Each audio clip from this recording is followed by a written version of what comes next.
Hi guys, it's me again, Lovely Umali, and welcome back to my YouTube channel.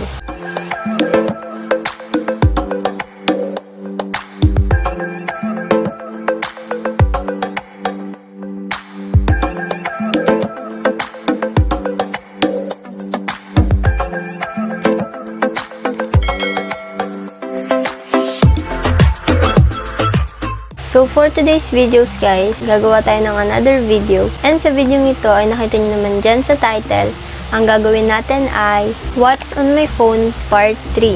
Ipapakita ko sa inyo kung anong meron sa phone ko.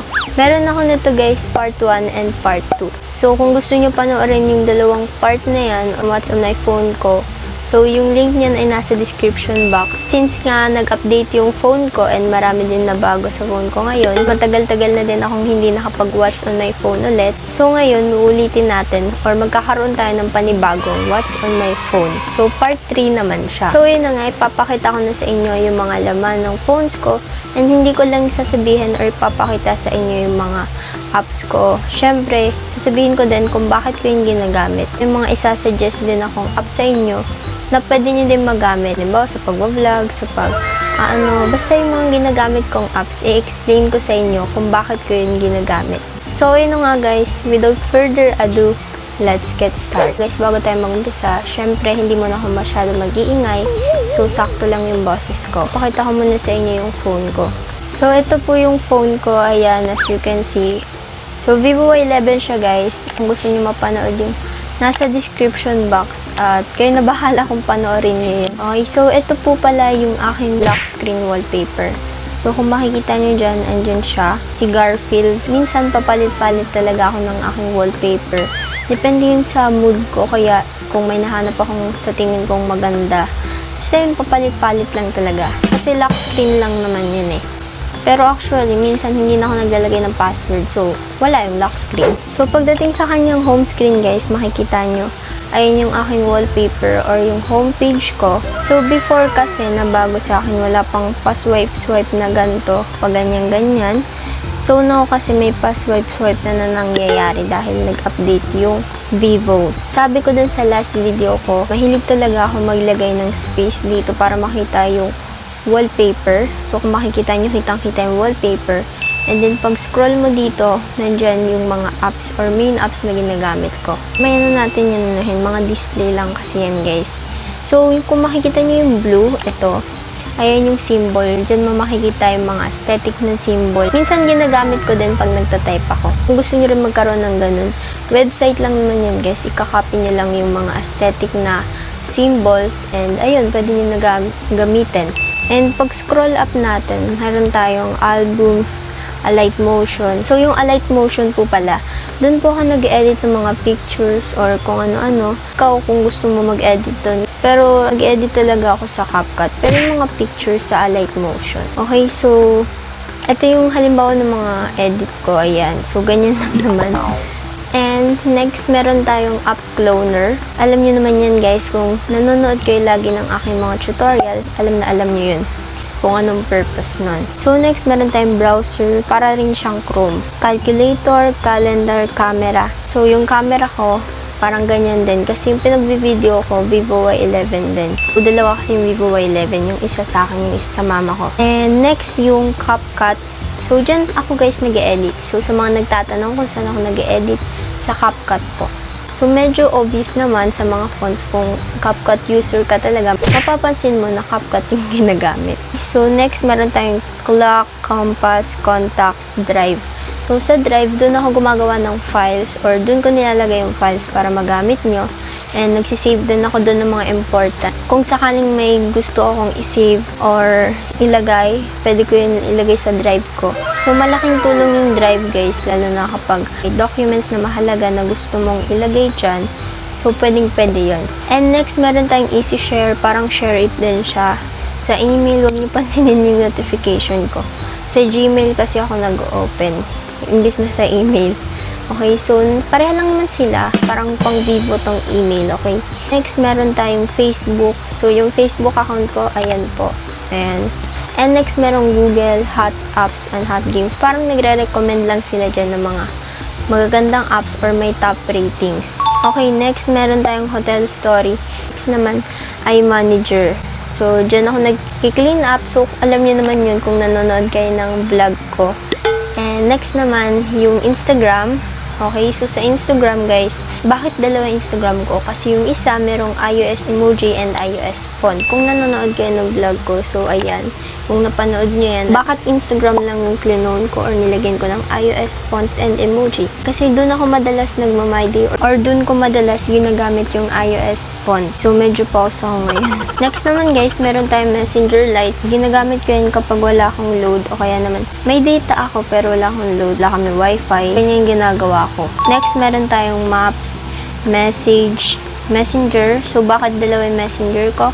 Kasi po, yung isa ay may iOS emoji. And yung isa naman ay wala. So, next guys, meron tayong Mobile Legends. I-open ko yung aking ML. Nakalimutan ko i-open yung mga bawat apps.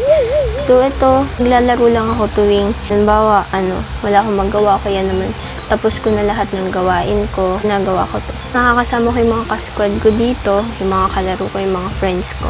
So, sa susunod, gagawa ko guys ng gaming channel. Mga inaantay na mga kasquad ko na gumawa ko ng content. Papakita ko lang sa inyo guys yung ML account ko. And ngayon, hindi muna ako maglalaro kasi what's on my phone lang naman. So, I am Orange. Sa mga gustong mag-add sa akin or i-visit ako, bahala na kayo. Ayan guys yung ML account ko, I am Orange. Sa mga gusto guys mag-add or kung gusto makalaro ako. Anyways, ayun nga, meron din akong code. Ayan po yung code ko or COD. And ito naman po yung ML account ko. Medyo hindi naman tayo ganun kalakas. Pero sa mga gusto mag-add, and ito pala yung mga ka-squad ko. So medyo inactive pero saya sila kalaro. So, sunod natin, music. So, ito lang naman po yung mga music ko. Yung mga ibang music dito kung may mapapansin nyo, di ko talaga siya masyado piniplay. Parang, tinatamad akong mag-delete. Favorite ko dito yung mga chill lang na song. Mga type na genre ganun. Parang chill lang siya and medyo may beat. Ayun. So, yung mga gusto ko. So, ito kasi kapag papatugtog ako and trip ko lang, ginagawa ko yun. Susunod tayo, meron tayong notes. Diyan ko po nilalagay mga ayokong kalimutan ng mga bagay or mga notes ko nga, kaya nga notes. Minsan, naglalagay din ako dyan ng mga list na gagawin kong content sa YouTube. So, makikita nyo dyan. Medyo magulo talaga guys yung phone ko. So, wag nyo na lang pansinin. So, next guys, meron tayong Office. Microsoft Office, ginagamit namin sa school namin. Next, meron tayong phone, Fonto, PixArt, and Pinterest. So, yung tatlong apps po yun, which is yung Fonto, PixArt, and Pinterest, ginagamit ko po yun kapag mag-edit ako ng thumbnail or kukuha ako ng mga background. So, yung dalawa, Fonto and Pinterest, ginagamit ko po yun sa paggawa ng thumbnail. So, kung gusto nyo malaman kung paano ko gumawa ng thumbnail, meron po ako ng video. So, ayan po. And sa Pinterest, kumukuha ako dyan ng mga pictures or background na gagamitin ko pag nag-screen recording ako. Parang ganito guys, ayan. Umahanap ako ng marami niyan. So, kung makikita niyo sa album ko, eto, wait lang. Nandito siya, guys. Yan. Yung mga kinds na ganyang pictures, mahilig ako sa mga palette. So, credit sa mga gumawa niyan kasi napakaganda talaga, the best. Ayan, marami. Namimili ako bawat content, yung babagay. So, anyways, meron tayong play games. Hindi ko naman siya masyado ginagamit, pero naka-install yan dyan. Next, Play Store, Recorder, and Remini. So, isa din po ito sa ginagamit ko sa paggawa ng thumbnail. Ang ginagawa na Remini, nagpapalinaw siya ng picture. So, for example, ganito yung picture, before and after. Yan. Ang gagawin mo lang, manood ka lang ng ads para karoon ng free at masave mo ng maayos at maganda yung quality ng picture. So, download kayo niyan guys, maganda yan. Pwede nyo gawin pang thumbnail, pampalinaw ng pictures, pwede yun guys. Next, meron tayong setting, share it. Sa share it po, parang alam nyo na yun eh. Doon po ako nagtatransfer ng files. For example, itong video to, ayan. So, i-edit ko po siya dito. So, ang gagawin ko, i-share it ko po lahat ng mga video ko dyan sa phone na yan to dito para ma-edit ko dito. Next, guys, meron tayong Teams. So, hindi ko siya masyado ginagamit. Next, meron TikTok. So, meron po akong TikTok account. Ayan. Also, guys, meron din akong Instagram account. Ayan. So, kung gusto nyo ako i-add sa mga social media accounts ko, kung gusto nyo malaman kung ano yung mga ginagawa ko, meron ako ng update dyan sa mga social media accounts ko, i-add nyo na lang ako or i-follow. Okay, next meron tayong translate. Minsan pag nahihirapan ako mag-English, gumagamit ako ng translate. And pag naglalagay ako ng subtitle, malaking tulong yan ngayon. Pero ngayon, minsan ko na lang ginagamit kasi parang natututo na ako mag-translate ng mga English to Tagalog, Tagalog to English, ganon. Medyo paus talaga ako ngayon, guys. So, next, meron tayong V-App Store para din siyang Play Store. Next, video, VidMate. So, sa VidMate po, para din siyang converter. Halimbawa, parang panglahatan na to. Pwedeng YouTube to MP3, MP4 to MP3, parang ganun. Book video to masisave sa gallery nyo. Pwede nyo guys gamitin yung VidMate. So, yung link po niyan ay nasa description box kung gusto nyo lang i-download.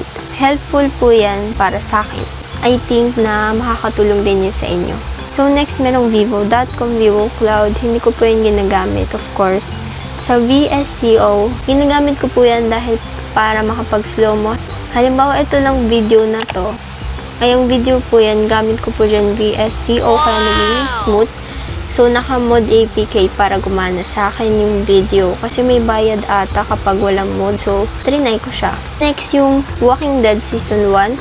So, ito namang Walking Dead. Naglalaro ako nito guys ngayon.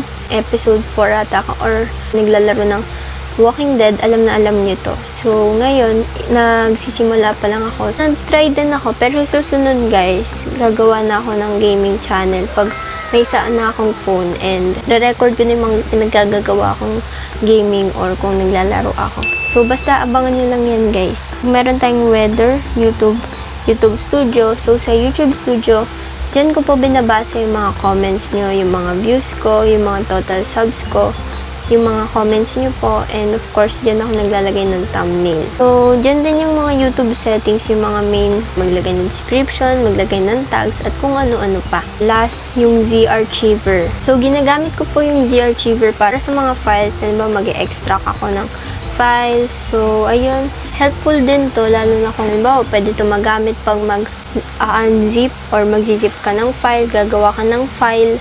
So, ayun, pwede to sa inyo. So, yun lang naman guys. Ayan lang yung mga laman ng phone ko. Medyo magulo lang talaga. So, kung napapansin nyo, medyo mahina boses ko and medyo paus ako. I hope na may natutunan kayo or nalaman nyo na kung ano yung laman ng phone ko. So, sorry kung medyo magulo.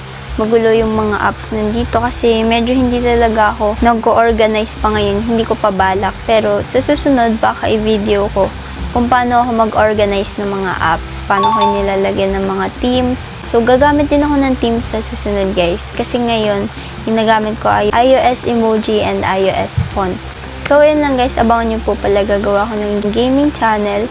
A-update ko na lang kayo kung gagawa na ako or meron na akong video about to. Ayun lang guys. Thank you so much for watching. Don't forget to like this video, share this video to your friends, and subscribe to my YouTube channel. And click the notification bell for more updates and for more upcoming videos. See you on my next video. Bye-bye!